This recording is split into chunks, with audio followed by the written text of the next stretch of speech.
tänase mängu emotsioonid on väga vastuolulised. Pärast esimest poolaega tundsin esimest korda, et nagu võistkond on hakanud mängima sellist mängujoonist, mis võiks meil edu tuua ja sai ka riietusruumis räägitud, et meeste mängus 18 punkti eduseis poolajal ei ole mingi vahe.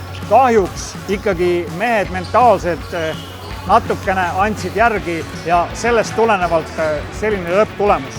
Kui mängu lühidalt kokku võtta, siis me alustasime hästi, saime esimese 5 minutiga 19-4 ette ja vastane tundus olevat natukene häiritud. Tõsi küll, nad jõudsid meile järgi, kuid poolaja lõpuks me saime vahe 18 punkti peale ja initsiatiiv oli puhtalt meie käes. Teist poolaega alustasime erakordselt halvasti, kaotades esimesed 5 minutit 19-8 ja tasapisi niiviisi see mäng kulges edasi, mis päädis 6-punktilise kaotusega.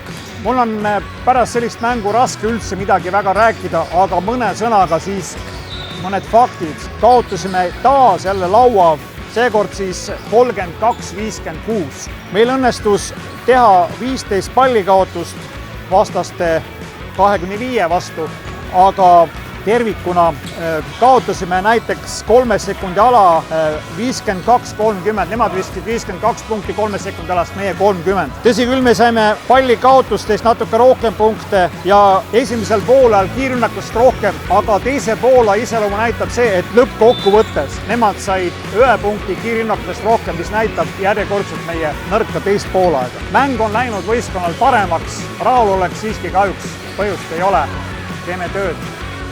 Proovime järgmine paremini.